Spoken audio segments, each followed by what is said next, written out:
My name is Amber Davis. I'm 22, and the sound of my spine hitting the drywall still echoes in my nightmares. Dad's fingers were digging into my shoulders when he slammed me against our living room wall for daring to choose myself over my sister. Blood trickled down my neck, but something else flowed through me: resolve. 19 years of being the family doormat crystallized into this moment of defiance. I felt my body trembling, but my voice remained steady. I'm going to that interview tomorrow. Brittany can find another ride. That decision changed everything. Before I dive into my story, I'd love to know where you're watching from today. Hit that subscribe button if you've ever had to stand up for yourself against impossible family pressure. Drop a like if you believe everyone deserves the chance to build their own future. Now let me take you back to where it all began. Growing up in our suburban Boston home meant walking on eggshells and living by a strict hierarchy. Our modest two-story colonial, with its peeling blue paint and creaky porch steps, housed 5 people and countless unspoken rules. Most important among them, Brittany's needs always came first. My father, Richard Davis, ruled our household with intimidation and unpredictable rage. At 52, he stood 6'2" with perpetually tensed shoulders and hands that could transform from helping you with homework to striking you within seconds. His weathered face, always slightly sunburned from construction work, would flush crimson whenever crossed. Brittany was his obvious favorite, his princess who could do no wrong. My mother, Diane, existed in his shadow. At 48, she'd perfected the art of placating him, redirecting his anger, and pretending everything was normal. Her once bright personality had dimmed over the years into nervous smiles and constant cleaning. Whenever Dad exploded, she'd focus intently on wiping counters or folding laundry, eyes downcast, occasionally muttering, "Just do what your father says, Amber. It's easier for everyone." Brittany, my 19-year-old sister, had mastered manipulation by kindergarten.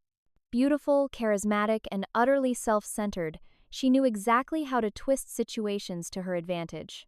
Her specialty was playing victim whenever she didn't get her way. One quivering lip directed at Dad, and I'd find myself surrendering whatever she wanted: my dessert, my bedroom for her sleepovers, my savings for her prom dress. The pattern was established early and reinforced daily.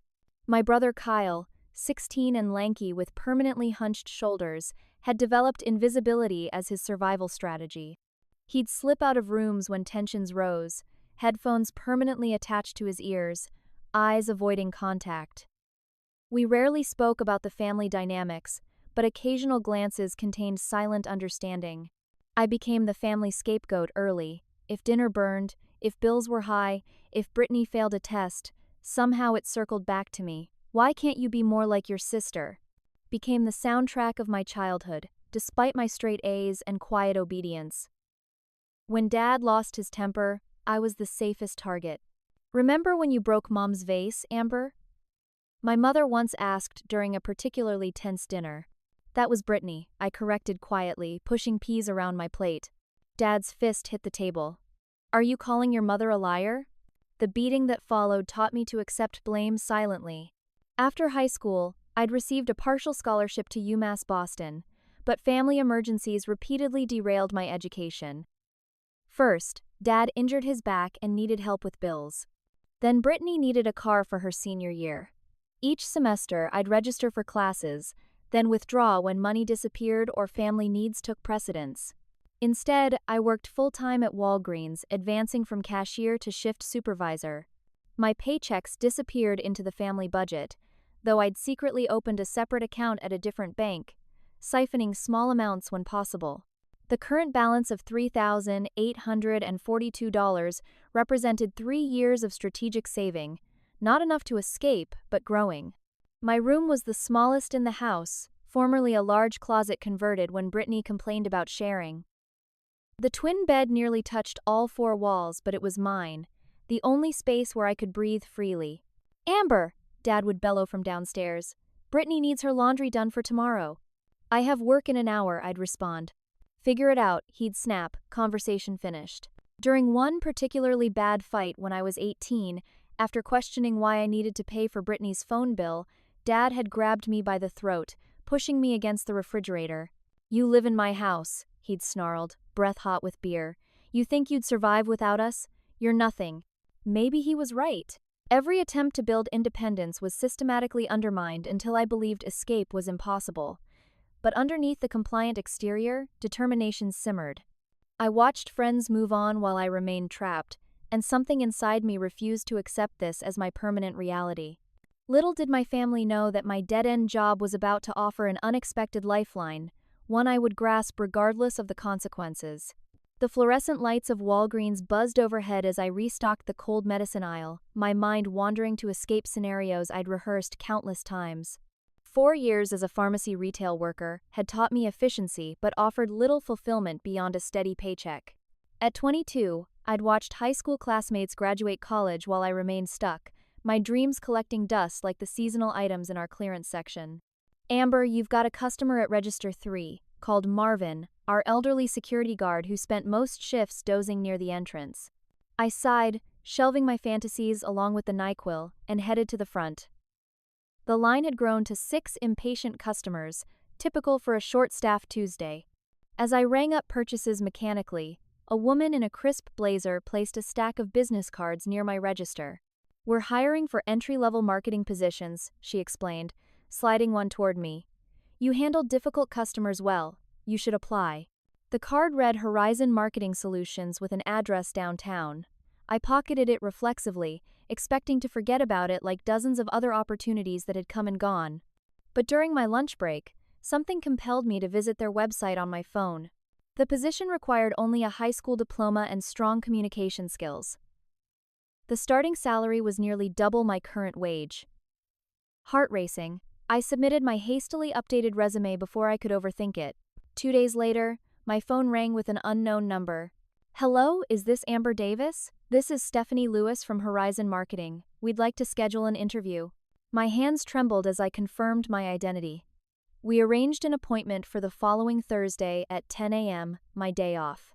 "This could be huge, Amber," said Rachel, my only real friend, as we sat in her car during my dinner break. Rachel had escaped our neighborhood for community college and a decent apartment shared with roommates. She represented everything I wanted: independence, normalcy, forward momentum. "It's probably nothing," I said, unwrapping my sandwich. "They'll pick someone with experience." "Stop that," Rachel countered. "You've managed inventory, handled difficult customers, trained new hires. That's transferable experience. Besides, you're smart." "They'll see that." Over the next week, Rachel helped me prepare. We practiced interview questions in her apartment, away from my family's interruptions. She loaned me her navy blazer and helped select appropriate shoes. We crafted answers highlighting my organizational skills and customer service experience. "Remember," she coached, "you're not asking for a favor. You're offering them a valuable employee. Confidence." The night before the interview, Rachel texted, "You've got this. Text me immediately after." At home, I carefully laid out my outfit. The blazer, a simple white blouse, black pants pressed smooth. I'd requested the morning off from Walgreens weeks ago for a doctor's appointment, and my manager had approved it without question. "What's all this?" Mom asked, eyeing the clothes as I ironed them in the living room. "I have an interview tomorrow," I said cautiously. "For what?" She folded laundry beside me, her movements automatic. "A marketing position. Downtown." Mom's hands stilled momentarily. "Does your father know you're looking for other jobs?" "It just happened," I explained. "A customer recommended me." She nodded vaguely, and I could read her thoughts. "Don't rock the boat. Don't upset your father. Don't change the system that barely works." "It's probably nothing," I added, echoing my earlier doubts to Rachel, but for entirely different reasons. Later, Dad barely glanced up from his football game when I mentioned the interview. Kyle offered a subtle thumbs up from behind his textbook. Brittany rolled her eyes dramatically. "Marketing? Please. You'd be terrible dealing with people," she snorted. "You can barely look people in the eye." I bit back a retort about who had caused that insecurity and continued ironing, focusing on creating perfect creases. This interview represented more than a job. It was the first step toward freedom, toward becoming someone who made choices rather than accepted assignments. As I hung the outfit in my closet that night, I allowed myself a dangerous feeling: hope. Whatever happened tomorrow, I had taken action toward changing my circumstances. The interview might not lead anywhere, but it represented possibility. something in short supply in the Davis household. I fell asleep imagining a new life, unaware that my small act of independence was about to trigger the family's worst confrontation yet. The iron hissed softly as I made a final pass over my interview blouse. Steam rose in delicate clouds, disappearing into the stale air of our living room. I'd waited until 9 p.m., when the house quieted, to prepare my clothes without commentary or criticism. The television mumbled from my parents' bedroom, and Kyle had retreated to his room hours ago. Everything was going according to plan. Oh my God, Janelle is going to flip when she sees these shoes. Brittany's voice shattered the quiet as she burst through the front door, shopping bags dangling from both arms. She kicked off her muddy sneakers, leaving them in the middle of the hallway, and pranced into the living room. What are you doing? Getting ready for tomorrow, I answered neutrally, focusing on the collar of my blouse. Brittany dropped her bags and flopped dramatically onto the couch, sending my carefully arranged outfit sliding to the floor. Whatever. So listen, I need you to drive me to the Burlington Mall tomorrow morning. Janelle found these amazing earrings that would be perfect for Tyler's party, but they only have them at that location. My hands stilled on the iron. I can't. I have that job interview at 10. Brittany's face scrunched in exaggerated confusion. So? Reschedule it. It doesn't work that way. Professional interviews aren't like hanging out with friends. You can't just change them last minute. But I need those earrings for Friday. The mall opens at 9, we'll be quick. You can drop me off, and I'll find another ride home. Brittany, it's a 45-minute drive to Burlington. Even if we left at 9, I'd never make it downtown by 10. Plus, I need to be early to prepare. She stared at me as if I'd suggested something outrageous. Are you seriously prioritizing some stupid interview over helping your sister? It's not stupid, it's important to me. I carefully retrieved my blouse from the floor, checking for wrinkles. What's all the commotion? Mom appeared in her faded bathrobe, hair wrapped in a towel. Brittany immediately pivoted, her voice shifting to the wounded tone that always worked magic in our household. Amber refuses to drive me to Burlington Mall tomorrow. I need these earrings for Tyler's party, and she won't help me even though she knows how important this is. Mom's eyes darted between us, calculating the path of least resistance. Can't you reschedule your interview, honey? Your sister really needs this. The familiar pressure built in my chest, the expectation to fold, to accommodate, to sacrifice, but something felt different this time. Perhaps it was the countless hours of preparation with Rachel, or the glimpse of possibility the interview represented, or simply the accumulation of 1,000 previous surrenders. Whatever the cause, I found myself shaking my head. No, Mom, this interview is my chance at a real career. Brittany can go another day, or Dad can drive her, or she can take an Uber. Mom's eyebrows shot up at my unexpected firmness. Brittany's mouth fell open in genuine shock before her features hardened into indignation. Are you kidding me right now? Brittany's voice rose. Dad's working tomorrow, and you know I can't afford Uber all the way to Burlington. That's not my problem, I said, the words feeling foreign in my mouth. I've driven you everywhere for years. I've missed work, changed plans, and sacrificed my time whenever you needed something. Not tomorrow, tomorrow is about my future. What's all this yelling about? Dad's gruff voice preceded his entrance. He stood in the doorway, beer in hand, face already flushing with irritation at having his evening disturbed. Amber won't drive me to Burlington Mall tomorrow for earrings I need for Tyler's party. Brittany wailed, tears materializing on command. She has some stupid job interview she won't reschedule. Dad's eyes narrowed, fixing on me with the look that usually sent me scrambling for compliance. What's this about an interview? It's for a marketing position, downtown. I told you about it earlier this week. And you can't take your sister first? The interview is at 10. Burlington is 45 minutes away. It's not possible to do both. He took a slow sip of beer, evaluating me. Call them. Reschedule. I can't do that, Dad. It would be unprofessional. They'd probably give the position to someone else. So what? You've got a job already. A dead-end job. This is a career opportunity. With benefits, advancement potential. I've been preparing for days. Dad set his beer down with deliberate care, always a warning sign. Your sister needs you. Family comes first, always. Why does family only come first when it's what Brittany wants? The words escaped before I could reconsider.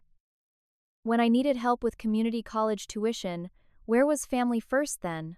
The room fell silent. I had stepped over an invisible line, naming the unspoken truth of our family dynamics. Dad's face darkened as he moved toward me, beer forgotten. "You ungrateful little bitch," he growled. "Everything you have is because of this family. Roof over your head, food in your mouth, and you can't do one simple thing for your sister?" "I've done everything for this family for years," I countered, voice shaking but determined. "I work full-time. I contribute to bills. I drive everyone everywhere. I'm not asking for much, just this one morning for myself."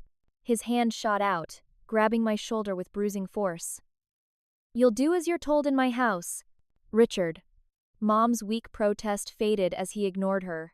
"I'm going to that interview," I insisted, trying to step back. What happened next seemed to unfold in slow motion. Dad's grip tightened, his face contorting with rage. He yanked me forward, then slammed me backward with shocking force. My head and spine crashed against the living room wall, the impact sending a picture frame crashing to the floor beside me. The glass shattered, scattering across the carpet like ice.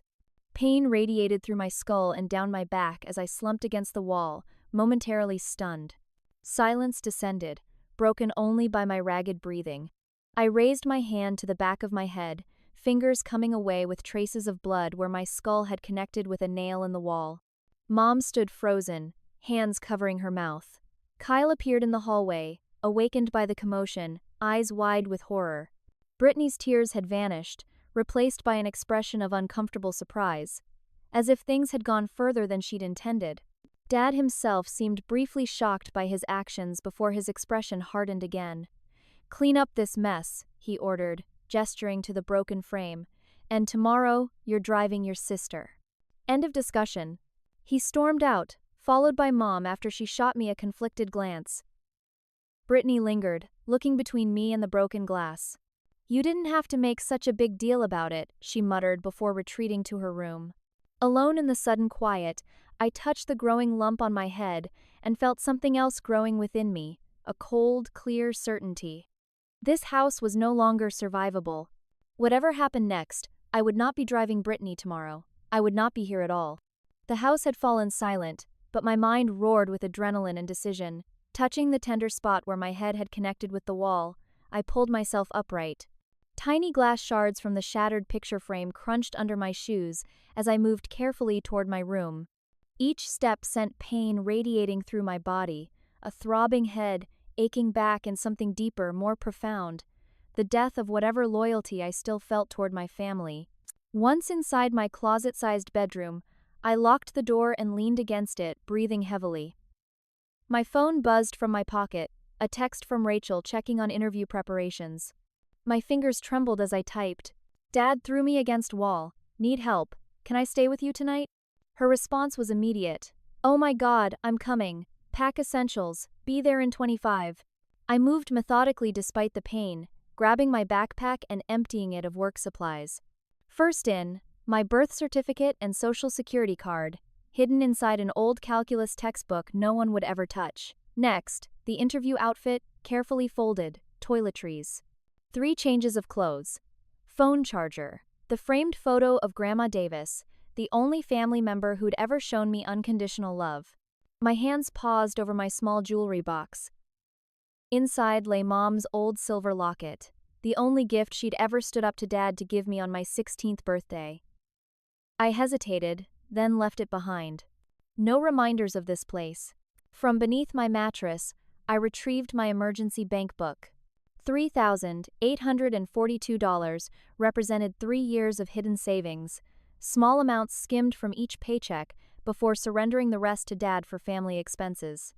Not enough to start a new life, but enough for temporary survival. As I packed, memories flooded through me like a fever, years of calculated subjugation disguised as family dynamics. Age 8, Dad smashing my science project the night before it was due because Brittany needed help with her homework. Age 13, Mom standing silent as Dad confiscated the birthday money Grandma had sent explicitly for my school trip. Age 16, being forced to surrender my first car, bought with my own babysitting money, because Brittany needed reliable transportation for her social life. Age 20. Dad's backhand across my face when I questioned why my community college fund had been emptied for Brittany's spring break trip. Each memory strengthened my resolve. This wasn't impulsive, it was years overdue. I treated the cut on my scalp with peroxide from the bathroom, wincing at the sting. The mirror revealed a swelling bruise forming along my right temple.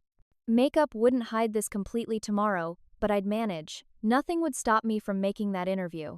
My phone buzzed again, 2 blocks away. Meet at corner? I texted back confirmation, then surveyed my room one last time. 19 years of existence distilled into one backpack. Nothing else here belonged to me, not really. I switched off the light and listened at the door.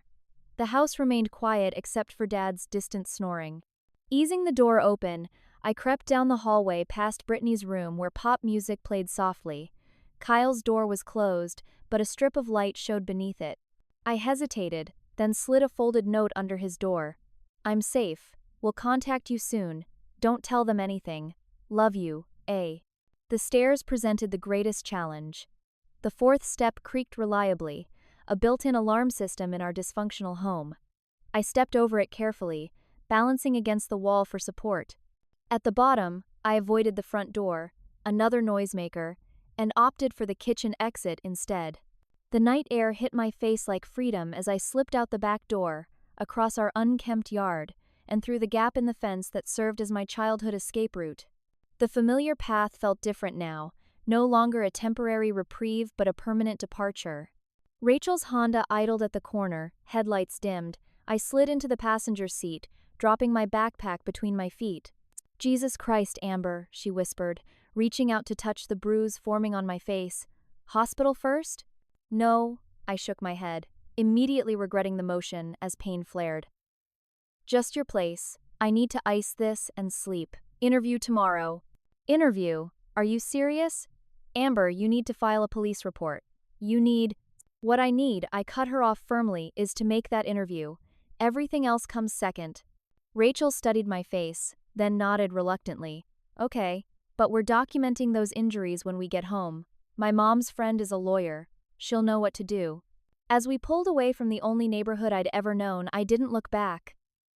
The houses grew smaller in the side mirror, eventually disappearing as we turned onto the main road. Something in my chest loosened, a tightness I hadn't recognized until it released. They might come looking for me, I said quietly. Let them try, Rachel replied, her usual gentleness replaced by steel. My parents already adore you. Dad's ex-military. Nobody's dragging you anywhere. Tears threatened, but I held them back. Crying could wait, planning couldn't. Rachel's apartment was modest but warm, everything my house wasn't. Her roommates Jade and Taylor took one look at my face and sprang into action. Ice packs appeared, along with painkillers and hot tea. They listened silently as I explained the night's events, outrage growing on their faces. You can stay as long as you need, Jade said firmly. We'll make it work. The pull-out couch is yours, added Taylor, and I have concealer that will cover that bruise for your interview. Later, as I lay on the makeshift bed staring at unfamiliar ceiling shadows, my phone lit up with notifications. Dad, get your ungrateful ass home no. Mom, please come back. Dad's very upset. We can work this out. Brittany, way to cause drama over nothing. Typical. Kyle, are you okay? I'm worried. I responded only to Kyle with a simple, safe, we'll call soon. Then I turned off my phone, closed my eyes, and allowed myself to feel something unfamiliar. Hope, mixed with the strange lightness of having nothing left to lose. The alarm jolted me awake at 6:30 a.m.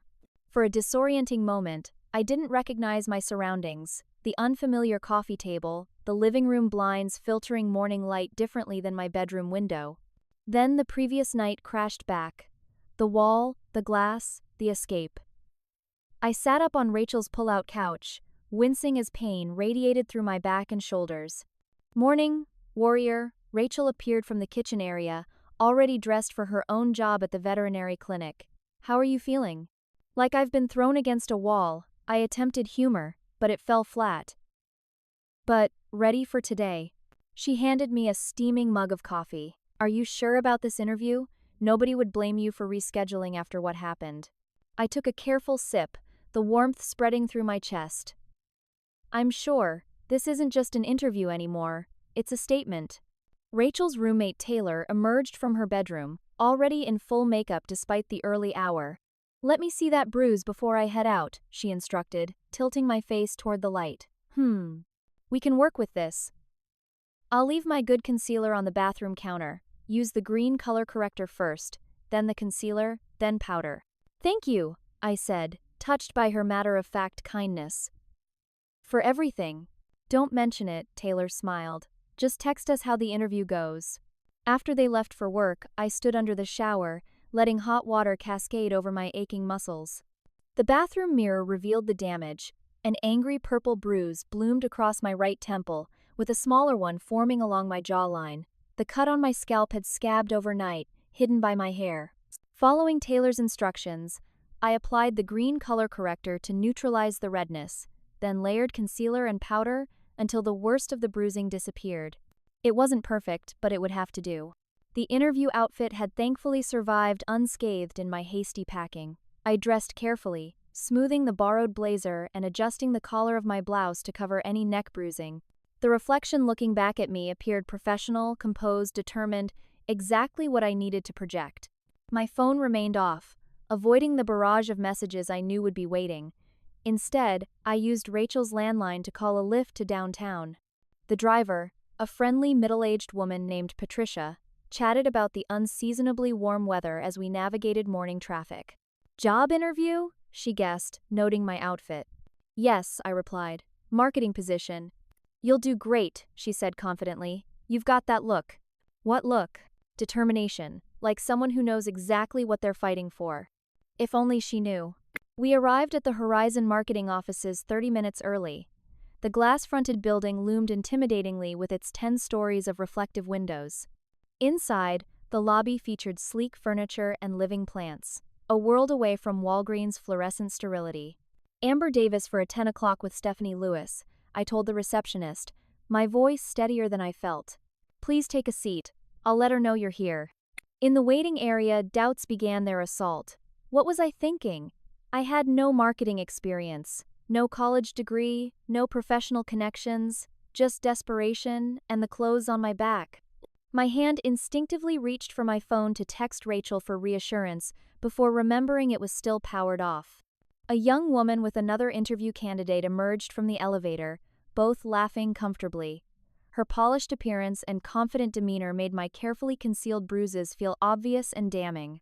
I nearly stood to leave when the receptionist called my name. Miss Lewis will see you now. 5th floor, conference room B. The elevator ride gave me a moment to collect myself. This wasn't just about a job anymore. It was about proving my father wrong, about claiming independence, about choosing myself for once. The thought straightened my spine despite the pain. Stephanie Lewis was younger than I expected, perhaps early 30s, with natural gray streaks in her dark hair and a no-nonsense demeanor. She rose from her seat at the conference table, extending her hand. Amber Davis, thank you for coming in. Her handshake was firm, her eyes sharp and assessing. I silently thanked Rachel for drilling proper handshake technique into me. Thank you for the opportunity, I replied, taking the offered seat. The interview began standardly enough with questions about my work experience, my understanding of marketing concepts, and my familiarity with social media platforms. I highlighted my customer service skills, my ability to predict inventory trends, and my experience training new hires, all transferable skills Rachel had coached me to emphasize. 20 minutes in, Stephanie leaned forward slightly. You seem incredibly focused, Amber, more so than most candidates I see. What drives you? The practiced answer about seeking growth opportunities dissolved on my tongue. Something about her direct gaze demanded honesty. Transformation, I said instead. I believe good marketing is about transformation. Helping people see possibilities they hadn't considered before. That's what I want for myself, and what I could bring to your clients. She nodded slowly, making a note. And what obstacles have you overcome to be sitting here today? My hand involuntarily drifted toward my concealed bruise before I redirected it to adjust my blazer. The question hung between us. I could give the safe answer about balancing work and family responsibilities. Or I could offer something closer to truth. I've spent years putting others' needs before my own, I began carefully. It taught me resilience and adaptability, but also showed me the importance of recognizing my own value. I'm here today because I finally chose to invest in myself. Something shifted in Stephanie's expression. Recognition, perhaps. That's not the standard answer. Most people talk about time management challenges. I've faced those too, I added with a small smile. But overcoming self-doubt has been the greater achievement. The interview continued with discussion of the role's responsibilities, the company culture, and potential growth paths. As we neared the end, Stephanie closed her portfolio. One last question, Amber. This position requires occasional evening events and some weekends. Would that present any conflicts for you? I thought of the endless family demands, the expectation of constant availability, the guilt trips and manipulation. No conflicts whatsoever. I have complete flexibility. For the first time, it was entirely true. As I rose to leave, Stephanie extended her hand again. We're interviewing several candidates this week. You should hear from us by Monday. Thank you for your time, I responded professionally, though disappointment threatened. Monday felt like an eternity away given my current circumstances. At the elevator, she added something unexpected. Amber? Whatever you're going through, and I suspect it's significant, your poise today was impressive. Her perceptiveness startled me. Had the concealer worn off? Was my discomfort more visible than I thought? Thank you, I managed, unsure what else to say. Outside the building, I checked the time, 11:24 a.m. The interview had lasted nearly 90 minutes, surely a good sign. As I walked toward the coffee shop where I'd arranged to meet Rachel during her lunch break, my step felt lighter despite the physical pain. When I turned my phone back on, it immediately buzzed with notifications. 17 missed calls and 32 text messages. I scrolled through them quickly. Dad, answer your damn phone. Mom, please call us. Dad's worried sick. Brittany, way to be dramatic. Now I can't go to the mall at all. Kyle, they called police, said you're missing. You okay? The police. They'd actually reported me missing, as if I were a runaway teenager rather than a 22-year-old adult who'd chosen to leave an abusive situation. The manipulation was breathtaking in its audacity. I texted Kyle quickly. I'm fine, not missing. At job interview, we'll call you later from safe number. Then I powered off the phone again, tucked it deep into my bag, and continued walking toward the promise of coffee, friendship, and the first fragile hours of freedom. You absolutely crushed it, Rachel insisted, sliding another cup of tea across her kitchen table that evening. 90 minutes is practically unheard of for a first interview. They're interested. I managed a tired smile, the post-interview adrenaline crash hitting hard. My body ached everywhere, and the makeup had long been washed away, revealing the full extent of the bruising. Maybe. But Monday feels like an eternity away. One day at a time, Rachel replied, the phrase sounding less cliché coming from her. First priority is making sure you're safe. Mom and Dad said you can stay with them if you want more privacy than our couch. Rachel's parents had called earlier, their concern immediate and practical. Her father, a retired Marine turned high school counselor, had offered legal advice and a spare bedroom in their suburban home. Their matter-of-fact support felt surreal after years of conditional love from my own family. I appreciate that, I said, but I should probably stay here until things settle. I don't want to drag more people into this. Too late, Jade announced, entering with grocery bags. We're already in it, and we brought reinforcements. She held up a bottle of wine and takeout containers. Taylor's picking up your prescriptions. The pharmacist said the muscle relaxers might make you drowsy. My throat tightened. You guys don't have to dod. We know, Jade cut me off gently. We want to. Now, I need to see your phone. Time for damage control. I hesitated before unlocking it and sliding it across the table. The notifications had multiplied exponentially since my brief check after the interview. Jade whistled low as she scrolled. 37 missed calls, 50+ texts, and 6 voicemails. Want to hear them, or just delete? Might as well know what I'm dealing with, I sighed. She put the phone on speaker and played the first message. Amber, this is your father. I don't know what kind of stunt you're pulling, but you need to get home now. You've got your mother worried sick. This childish behavior stops today. His voice was controlled but seething with anger. The second, honey, please call us. Mom's voice trembled. Whatever happened, we can work it out. Your father didn't mean to. Just come home, please. Third, the police have been notified that you're missing. There will be consequences for this little disappearing act. Dad again, threats thinly veiled. Fourth, Miss Davis, this is Officer Brennan with Boston PD. We've received a missing persons report from your family. Please contact us to confirm your safety.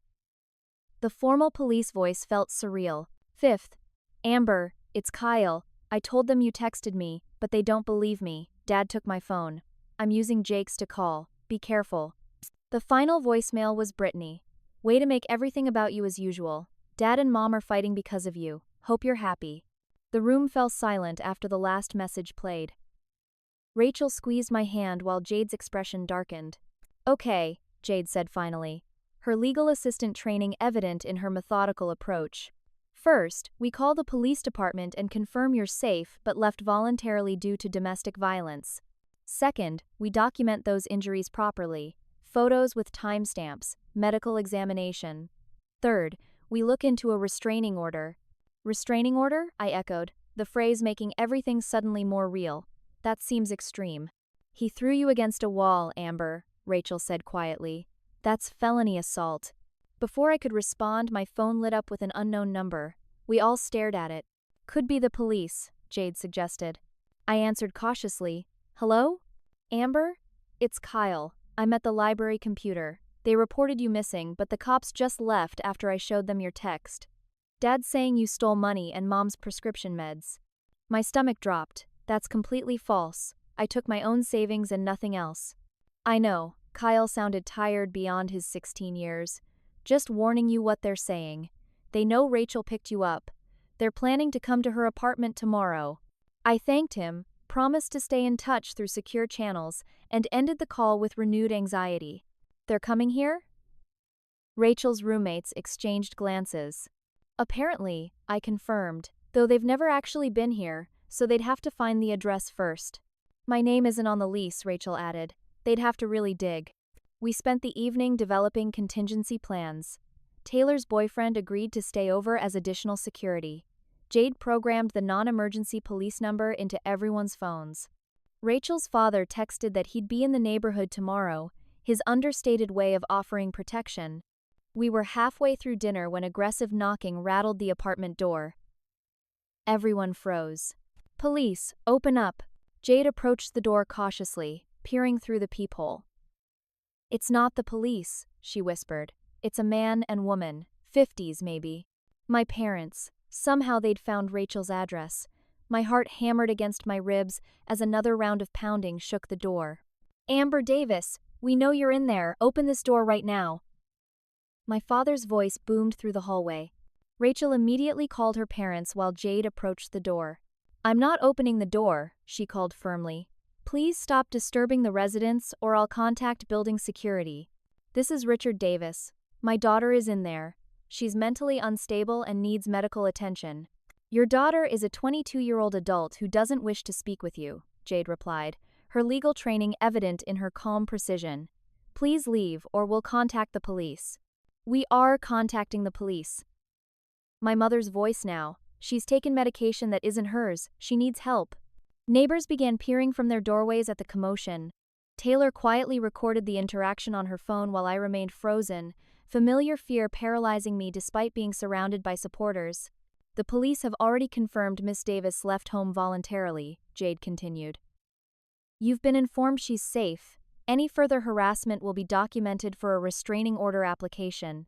Restraining order? My father's voice rose even louder. Against her own parents? You've poisoned her mind. You open this door right now or I'll break it down myself. A thud against the door made us all jump. He had actually struck it. That's assault on property. Jade narrated for Taylor's recording, and a direct threat. Rachel ended her call. Dad called 911. Police are coming, 2 minutes out. My father continued ranting, threatening, cajoling, cycling through his standard arsenal of control tactics. My mother's softer pleas interspersed his tirades. The psychological button pushing was so familiar I could predict each escalation before it happened. When police sirens wailed in the distance, my father's tone changed immediately. We're just worried parents, he called. voice suddenly reasonable. "We want to make sure she's okay." Two officers arrived moments later, assessing the situation quickly. My parents presented their missing persons report, claiming I'd stolen medication and money.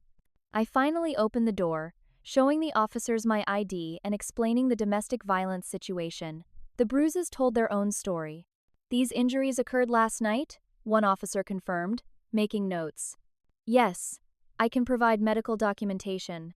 "She fell moving furniture," my father interjected. "She's always been clumsy." The female officer gave him a long look before turning back to me. "Do you wish to file charges, Miss Davis?" The question hung in the air. Filing charges would mean a permanent, irrevocable break with my family.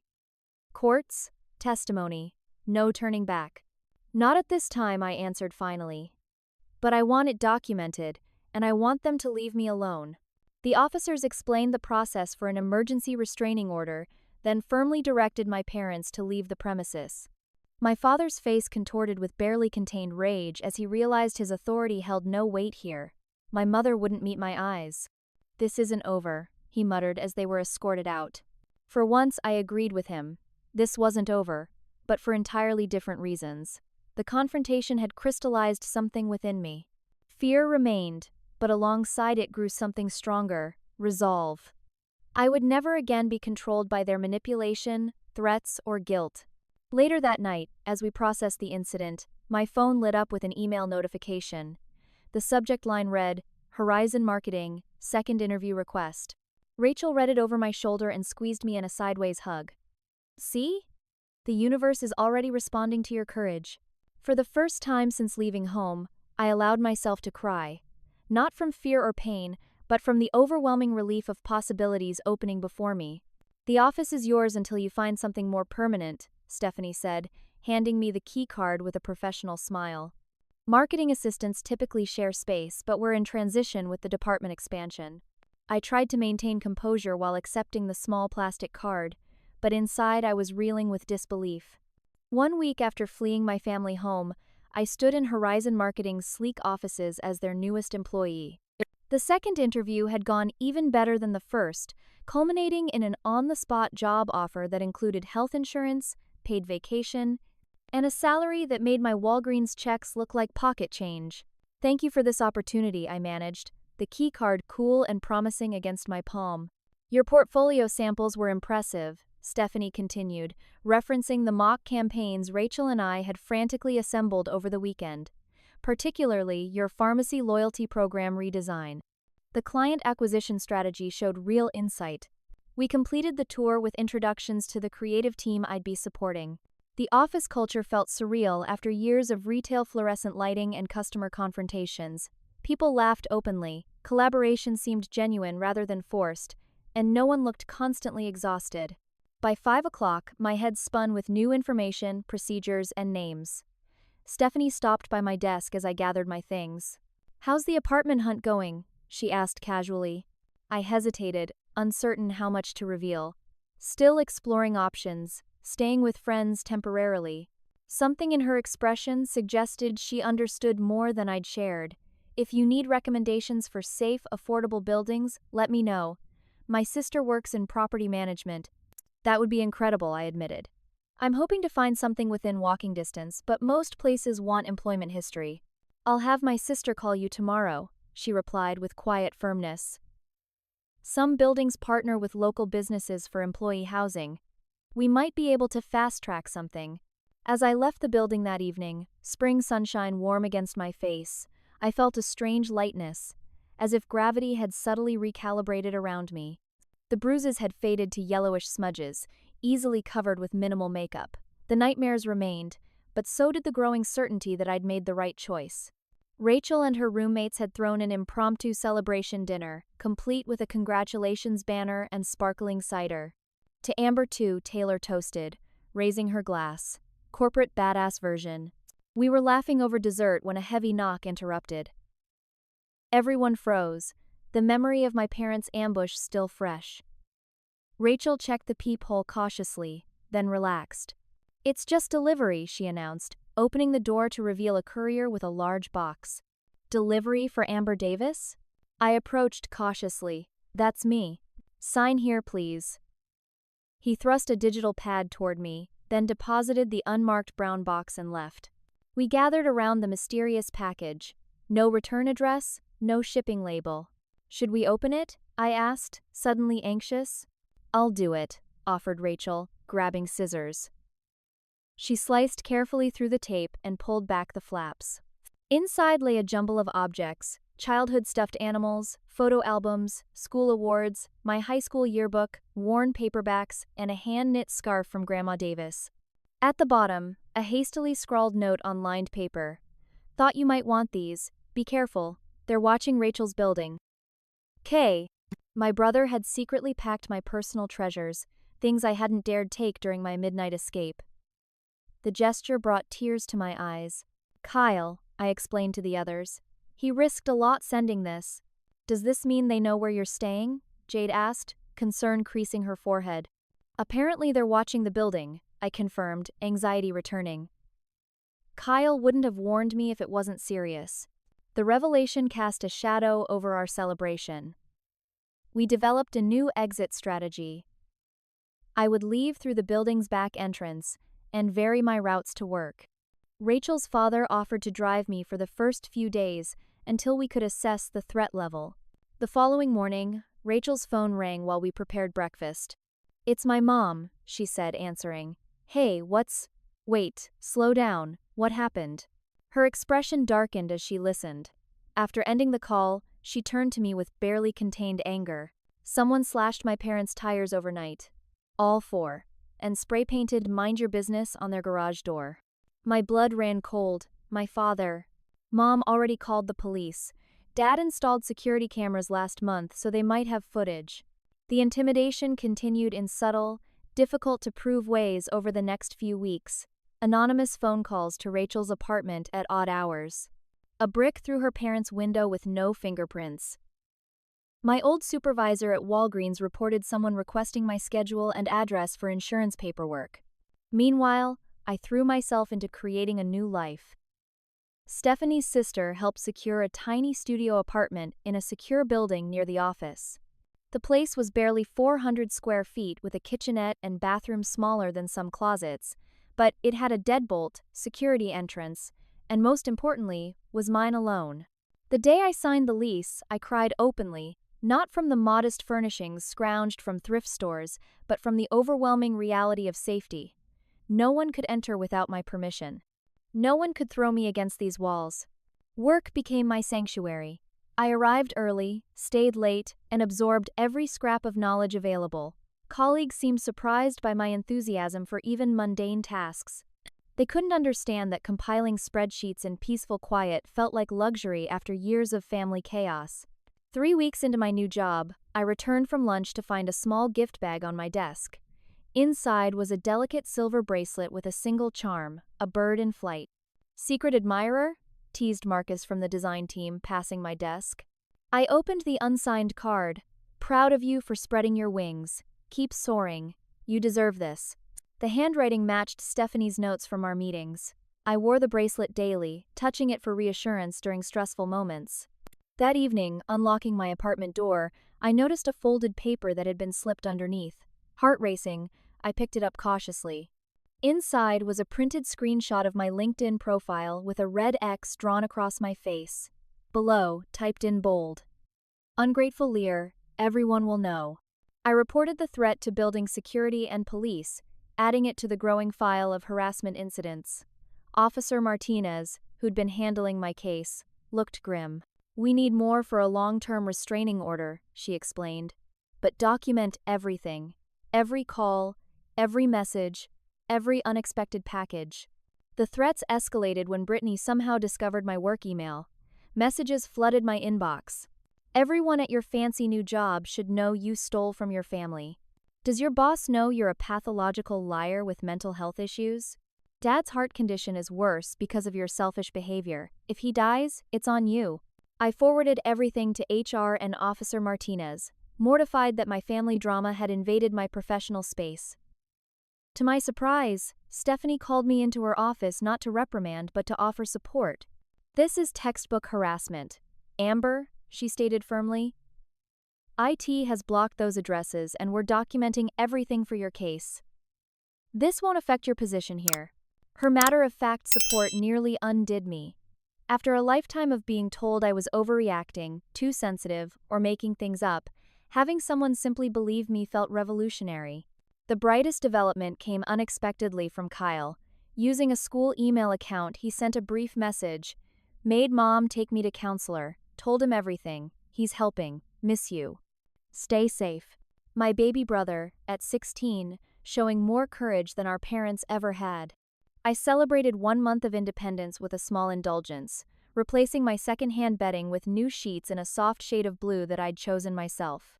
As I made my bed that evening, I realized how many firsts I'd accumulated in just 30 days. First apartment. First professional job. First furniture chosen solely for my taste. First weekend spent however I wanted. First night's sleep without fear of being awakened by screaming. First paycheck that wasn't immediately surrendered to my father. Small freedoms most people took for granted felt miraculous. Even grocery shopping became an adventure in self-discovery. I liked spicy foods, it turned out, and preferred tangerines to oranges. I began therapy sessions with Dr. Coleman, a specialist in family trauma recommended through my new insurance. Initially skeptical, I found myself looking forward to our weekly meetings where patterns from my upbringing were identified, examined, and gradually untangled. What you're experiencing is hypervigilance, she explained during one session. Your nervous system is still in survival mode, waiting for the next attack. That's why unexpected noises startle you so severely, why you're having trouble sleeping. Will it always be like this? I asked. No, she answered confidently. Your brain is remarkably adaptable. As you create safety and consistency, these responses will recalibrate. True to her prediction, small improvements accumulated. I slept through the night more frequently. The panicky feeling when my phone rang gradually diminished. I began participating in team meetings rather than just observing silently. 6 weeks into my new life, I received my first performance review at Horizon, exceeding expectations in all categories with a small bonus. That evening, I treated myself to dinner at a restaurant near my apartment, savoring both the meal and the milestone it represented. Walking home, contentment warming me from within, I failed to notice the car following slowly half a block behind. The first hint of trouble came as I approached my apartment building, key already in hand. A car door slammed behind me, followed by quick footsteps. Years of hypervigilance triggered an immediate response. I spun around, keys clutched between my fingers as makeshift weapons. My father stood 15 feet away, Brittany slightly behind him. The sight of them on my territory sent ice through my veins, but I forced myself to stand my ground. What are you doing here? I demanded, backing toward my building's entrance where security cameras monitored the area. Is that any way to greet your father? He attempted his charming public persona, the mask that had fooled teachers, neighbors, and family friends for years. We've been worried sick about you. I told you I was fine. I've been fine for 2 months. You need to leave. Brittany stepped forward, her expression a practiced blend of concern and hurt. We just want to talk, Amber. You've cut us off completely. Mom cries every night. The guilt trip. So predictable. Once it would have worked immediately. Now I recognize the manipulation for what it was. If Mom wants to talk, she can call me. I'll answer for her. Not for either of you. Dad's face hardened, the mask slipping. You ungrateful little dot. He caught himself, glancing at a passing couple who slowed, sensing tension. This isn't a conversation for the sidewalk. Let's go inside and talk like adults. No, the simplicity of my refusal seemed to genuinely surprise him. I'm not letting you into my home. I have nothing to say to you. After everything we've done for you? His voice rose slightly. Putting a roof over your head for 22 years? Feeding you? Clothing you? This is how you repay family loyalty? Loyalty? I couldn't contain a bitter laugh. You threw me against a wall because I wanted to attend a job interview. That's not loyalty. That's abuse. Brittany gasped dramatically. That's such a lie. You fell. Dad was trying to help you up.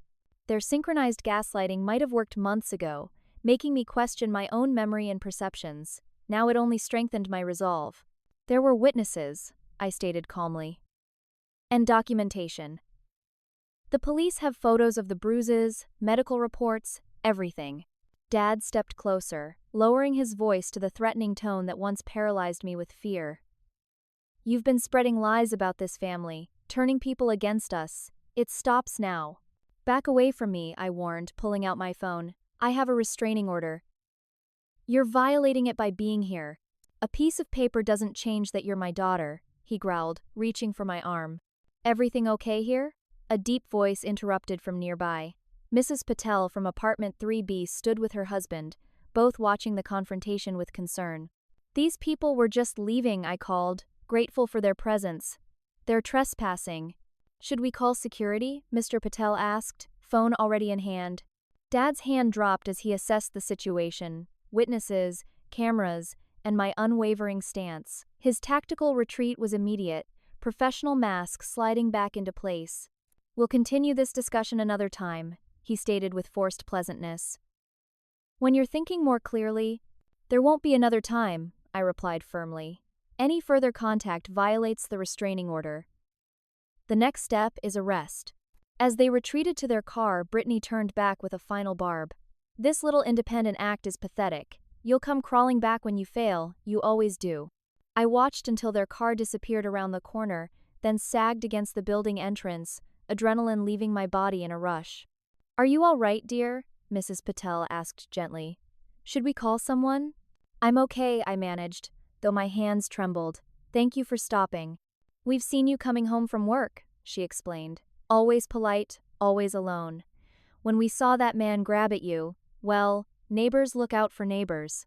Their simple kindness nearly undid me. The Patels insisted on walking me to my door and waiting while I locked up safely. After they left, I called Rachel, then Officer Martinez, reporting the encounter in detail. This is good, Martinez said, her tone businesslike but sympathetic. Documented violation of the order. Clear attempt at intimidation. Witnesses. I'll add it to your case file. Sleep eluded me that night as I replayed the confrontation, imagining alternate scenarios. What if the Patels hadn't appeared? What if Dad had forced his way inside? What if I'd frozen in fear instead of standing firm? Morning brought clarity and unexpected determination. I'd faced my biggest fear, direct confrontation with my father, and survived. His power over me had diminished, revealed as nothing more than bluster and manipulation when stripped of the family context that once gave it weight. At work, I confided in Stephanie about the incident. Her response was immediate and practical. I'm arranging for security to escort you to and from the building for the next few weeks, she said, brooking no argument, and I think it's time you met Caroline. Caroline Ellis turned out to be Stephanie's sister-in-law and one of Boston's most respected family law attorneys. That evening, she reviewed my case in her downtown office, expression growing increasingly grave as she examined the documentation. This is textbook escalation, she concluded. The initial violence, then harassment, then boundary testing. The confrontation at your apartment suggests they're moving to the next phase. Which is? I asked, anxiety knotting my stomach. Typically, a direct attempt to re-establish control, often through public humiliation, workplace sabotage, or forced reconciliation. She tapped my file thoughtfully. The restraining order is temporary. We need to make it permanent. Is that possible without more evidence? We have plenty, but we should prepare for court. Your father seems like the type who'll fight this, and he'll bring your mother and sister as character witnesses. The thought of facing my family in court, of having our private dysfunction exposed publicly, sent panic through me. Caroline seemed to read my thoughts. It's intimidating, she acknowledged. But remember, they rely on your silence. Abusers thrive in secrecy. The court process removes that advantage. 2 days later, I understood exactly what Caroline meant. While presenting to the marketing team, my phone began buzzing incessantly with notifications. Confused colleagues glanced at me as I tried to continue professionally. During the first break, I checked my device to find social media flooded with posts from Brittany, childhood photos altered with cruel captions, screenshots of private family moments with misleading contexts, and outright fabrications about my mental health and integrity. She'd tagged my company, colleagues, and even clients. Amber has a history of making up abuse allegations for attention, one post claimed.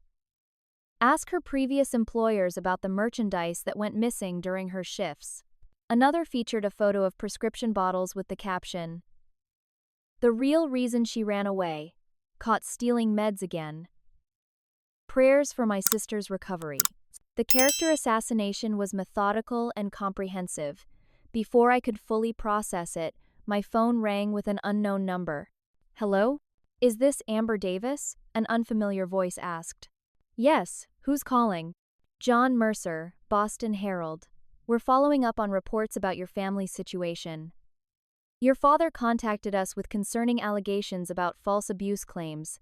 Care to comment? The room spun briefly as I realized the scale of the attack. Not just social media, but actual news outlets. They'd gone nuclear. No comment, I managed, ending the call. I excused myself from the remainder of the meeting and retreated to the bathroom, hands shaking so badly I could barely text Caroline. Within 20 minutes, she arrived at my office, projecting calm efficiency that anchored me amidst the chaos.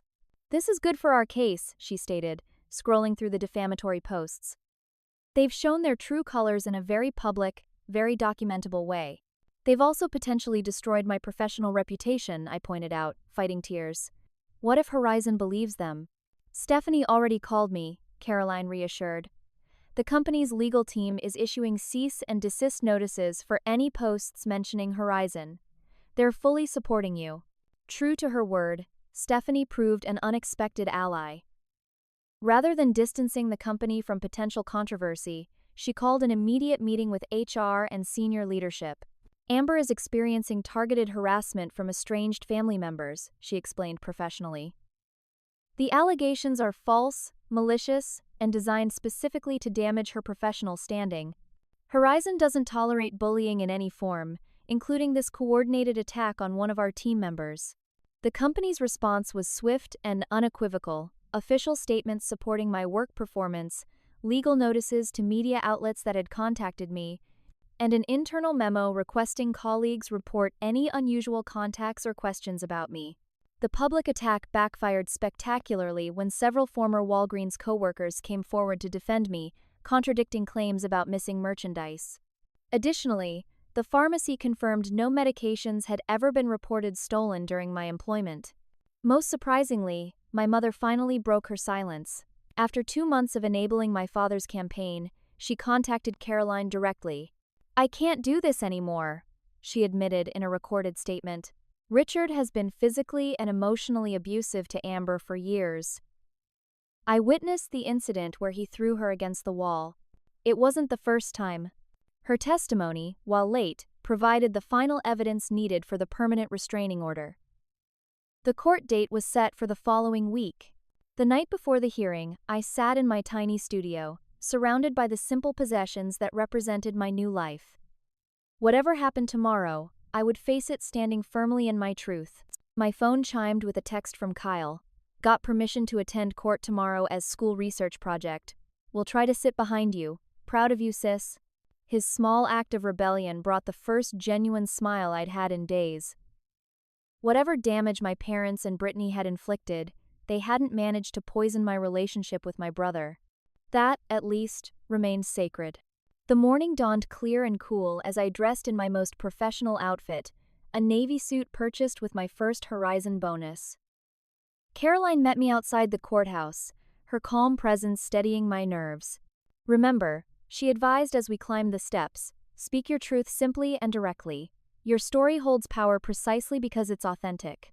Inside, I immediately spotted my family.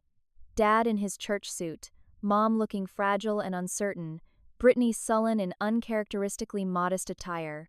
And there, slipping in quietly to sit in the row behind my designated spot, was Kyle, offering a subtle nod of encouragement. As the judge entered and proceedings began, I realized something profound had shifted within me. The fear hadn't disappeared entirely, but it no longer controlled me. Whatever judgment came today, I had already won my freedom, not just physically escaping my family home, but mentally breaking free from the manipulation that had defined my existence for 22 years. When I took the stand to testify about years of abuse culminating in that final violent confrontation, my voice remained steady and clear. For the first time in my life, I spoke my truth without minimizing, without apologizing, and without fear of retribution. And finally, I was heard.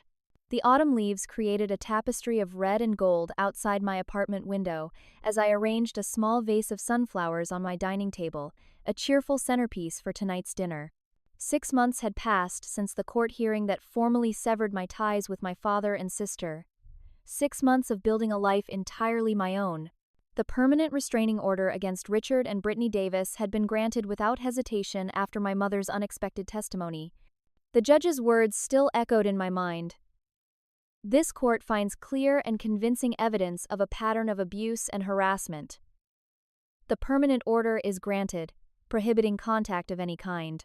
My father's face had contorted with rage as the ruling was announced, while Brittany stared in disbelief that her social media campaign and character assassination had backfired so completely.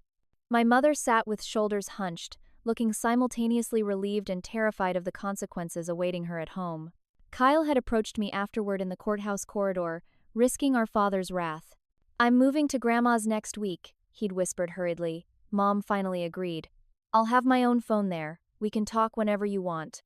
That small victory, my brother's escape from the toxic household, had felt almost as significant as my own freedom. The months that followed brought challenges and triumphs in equal measure. My tiny studio gradually transformed from an emergency refuge into a true home. Thrift store furniture gave way to carefully chosen pieces that reflected my emerging taste. The walls, once stark white, now displayed framed photographs of new memories. Rachel and me at a concert, my Horizon marketing team celebrating a successful campaign launch, Kyle visiting for a weekend from Grandma's house. Professionally, I had flourished beyond my cautious hopes. My 6-month review at Horizon resulted in a promotion from marketing assistant to junior account coordinator with a salary increase that still seemed surreal. Stephanie had become not just a boss but a mentor, guiding my professional development with the firm belief that my potential had barely been tapped. "You're a natural at anticipating client needs," she'd noted during our last meeting. "That's something that can't be taught." Healing came in less linear fashion. Dr. Coleman's weekly therapy sessions helped me recognize and begin dismantling the psychological damage from years of emotional abuse. Some sessions left me drained and tearful, especially when confronting deeply embedded beliefs about my worth and capabilities. Others brought breakthrough moments of clarity and self-compassion. Trauma recovery isn't about erasing the past, Dr. Coleman often reminded me. It's about integrating those experiences into a narrative that doesn't define or limit you. The hardest part was learning to trust my own perceptions after years of gaslighting. When colleagues offered compliments, my initial reaction remained disbelief. When friends made plans, I still expected last-minute cancellations. When achievements came, imposter syndrome whispered they were accidents or mistakes. Yet slowly, incrementally, new neural pathways formed. I began accepting praise without immediate deflection. I initiated social plans rather than waiting for invitations. I acknowledged accomplishments without qualifying them. My relationship with my mother evolved into something complex and cautiously hopeful. After testifying on my behalf, she had entered therapy herself and moved temporarily into a women's support center. Our weekly phone calls remained somewhat stilted but increasingly honest. "I should have protected you," she admitted during one particularly raw conversation. "I kept telling myself it would get better, that he would change. That was cowardice, not optimism." "Are you going back to him?" I had asked, the question that haunted our every interaction. Her silence had provided answer enough. Some patterns were too deeply ingrained to break completely. I had accepted that her journey was her own, separate from mine, though I kept the door open for her whenever she felt strong enough to walk through it. With Brittany, reconciliation seemed impossible. Her social media still occasionally featured thinly veiled references to family traitors and attention-seeking liars. Kyle reported that she had fully embraced her role as my father's defender and emotional support. I had blocked her on every platform, accepting that some relationships couldn't be salvaged. Tonight's dinner celebration marked multiple milestones. 6 months of independence, my promotion, and the most significant step yet, my enrollment in evening business classes at Boston University. The education I'd deferred for years was finally within reach, with Horizon's tuition assistance program covering most costs.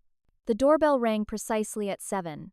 Rachel arrived first, bearing a bottle of sparkling cider and a small gift bag. Kyle followed minutes later, his 16-year-old frame already inches taller than when I'd left home. Stephanie and her husband joined next, then the Patels from downstairs, who had become unexpected friends after the confrontation with my father. As we gathered around my small table, the conversation flowed easily. Work anecdotes, Kyle's college aspirations, neighborhood news. No walking on eggshells, no anticipating explosive anger, no calculated survival strategies, just authentic human connection. A toast, Rachel proposed, raising her glass. To Amber, who showed us all what courage really looks like. To new beginnings, added Stephanie. To family, the ones we choose, Kyle concluded, his smile reflecting the wisdom of someone far beyond 16 years. Later, after guests had departed and I was washing the last dishes, my phone lit up with a text from an unknown number. My heart stuttered momentarily until I read the message. This is Mom. New phone, new start. So proud of all you've accomplished. Love you always. Simple words that once seemed impossible. As I prepared for bed, I caught my reflection in the bathroom mirror. The same features, but somehow transformed. The perpetual tension around my eyes had softened. My shoulders no longer hunched protectively. Even my voice had changed, finding strength and resonance after years of careful modulation to avoid triggering anger. The night I fled my family home, blood trickling from where my head had hit the wall, I couldn't have imagined this future. The fear and uncertainty had been overwhelming, the road ahead invisible. Yet each small step, the interview, the apartment, therapy, boundaries, education, had accumulated into a life recognizably mine. I thought of all the others still trapped in situations like mine, believing they had no options, no escape, no future beyond abuse and control. If only they could see that freedom was possible, that healing awaited on the other side of fear. Perhaps someday I would share my story more widely. Perhaps my journey could become a lighthouse for others navigating similar darkness. But for tonight, I simply savored the quiet victory of being here, being whole, being free. The journey wasn't complete. Trauma's echoes would likely reverberate for years to come. But the difference now was that I faced forward rather than backward, moving toward possibility rather than away from pain. I had refused to cancel that job interview months ago, standing my ground despite the violent consequences. That single moment of courage had changed everything. As I drifted towards sleep, I realized the most profound change of all. I was no longer defined by what had been done to me, but by what I had done for myself. And that made all the difference. Thank you for following my journey from fear to freedom. Has someone in your life ever shown incredible courage in standing up for themselves? Or have you found the strength to break free from a toxic situation? Share your stories in the comments below.